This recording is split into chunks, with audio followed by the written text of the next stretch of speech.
Hi everyone, কেমন আছো তোমরা সবাই? তো আজ হচ্ছে আমরা যাবো বেড়াতে উড়িষ্যাতে। আর উড়িষ্যার ঠিক কোন জায়গাটা সেটা আমি জানি না আনফর্চুনেটলি।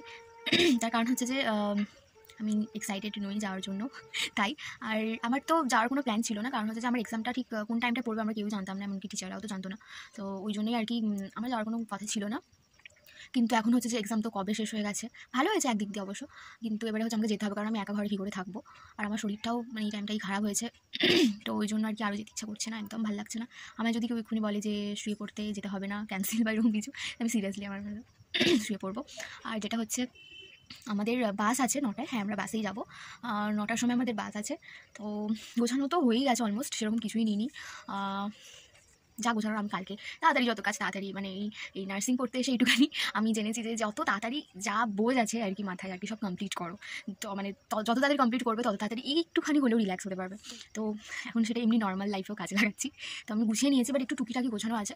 তো তার মধ্যে হচ্ছে আমার এই জিনিসটা, আমার এই বই রাখার জায়গাটা, এই জায়গাটা হচ্ছে আমার মানে সেরকম কিছু ঘাঁটা অবস্থায় নেই, মানে এক্সাম চলছিল তো তার মিডিলে যা মানে অবস্থা হয়েছিল তাই মানে আমি আর কি গোছাতে পারিনি, জাস্ট ওপর ওপর একটুখানি হালকা ঘাঁটা আছে। তো এই জায়গাটা আমার খুব ইচ্ছা হচ্ছে যে গুছিয়ে যেতে, যাই না ভাই। আর তো চলো এগুলো গুছিয়ে নিই, তারপর আর টুকিটাকি তো জিনিস আছে সেইগুলো কমপ্লিট করে নিই, তারপর একদম বেরিয়ে তোমাদের সাথে দেখা হবে।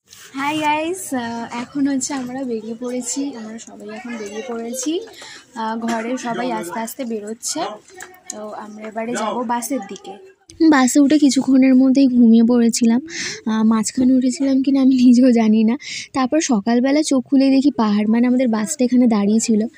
কার না এরকম ভাল লাগে যে মানে চোখ খুলেই পাহাড় দেখবো, আমার তো খুব ভালো লেগেছিলো। তারপরে হচ্ছে যে আমরা ফার্স্টে হোটেল নিই, হোটেলে এসে আমরা ফ্রেশ হয়ে একেবারে রেডি হয়ে নিয়েছিলাম, কারণ আমাদের তো সকালেও যাওয়ার ছিল মন্দিরে। তো ওখানে গিয়ে আশেপাশটা একটু ঘুরে দই বড়া খেয়েছিলাম, ওখানকার ফেমাস, খুব ভালো লেগেছিলো খেতে। তারপর একদম ছাদে উঠে যাই। ছাদে উঠে আমি আর কি বলবো, তোমরা তো দেখতেই পাচ্ছ ভিউটা এত সুন্দর। মানে সেদিনের সকালটা পুরো রিফ্রেশিং সকাল ছিল, ঠান্ডার মধ্যে আবার এরকম রোদ পড়েছিল, মানে কী যে ভালো লাগছিলো। আমার মনে হচ্ছে যেন এখনই আবার চলে যাই। আর এরকম তো মাইন্ডের রিল্যাক্সেশন দরকার হয়, এরকম যখন ছুটি পড়ে তখন তো খুব ভালো লাগে। আর ছুটির মধ্যে যখন বেড়াতে যাই ফ্যামিলির সাথে তখন তো সবারই ভালো লাগে না। আর এখানকার কেয়ারটেকার বলছিলেন যে এখানে নাকি বুনো হাতিও বেরোয় সন্ধেবেলা। তো যাই হোক, আমরা সকালে ওখানে ব্রেকফাস্ট করে বেরিয়ে পড়ি। তো এখানে মন্দিরের সাইডে যে দোকানগুলো ছিল ওখানে মানে এভরিথিং পাওয়া যায়, কী ছিল না ওখানে, সবই ছিল। আর প্রাইসও নর্মাল প্রাইস ছিল, মানে আমাদের এখানের থেকেও দেখলাম নর্মাল প্রাইসের, মানে কম প্রাইসের ছিল সব কিছু।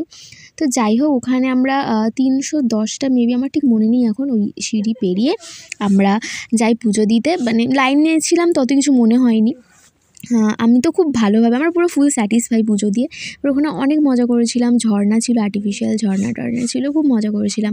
তারপরে হোটেলে এসে লাঞ্চ করে নিয়েছিলাম, যেটা আর দেখানো হয়নি ভিডিওতে। তারপরে একদম টানা ঘুম দিয়েছিলাম, ঘুম থেকে উঠে বিকেলবেলা আবার সেই আশেপাশেটা একটু মাঠের ধারে ঘুরতে চলে গেছিলাম, খুব ভালো লাগছিল ঠান্ডার মধ্যে। তো তারপরের দিনের জন্য তো আমি এক্সাইটেড ছিলাম।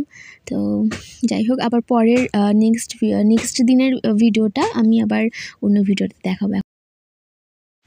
মন্দিরের ওখানে তো এইভাবেই আনন্দ করতে করতে কেনাকাটা করতে করতে কেটে গিয়েছিলো। আর চারিদিকটা এত সুন্দর ছিল, মানে ফুল স্যাটিসফাই, আমরা পুজো দিয়ে বলো ঘুরে বলো, মানে ফুল স্যাটিসফাই হয়েছি। আর ওখানে তো বিকেলবেলায় হোটেলে আমরা চা খেয়েছিলাম, চা খেয়ে ওই আশপাশটা ঘুরছিলাম, মানে সন্ধে হয়ে গিয়েছিলো কিন্তু তাও আশপাশটা ঘুরছিলাম, হাতির জন্য ওয়েট করছিলাম, বাট হাতি আসেনি। যাই হোক, তারপর ডিনার করে শুরু করেছিলাম।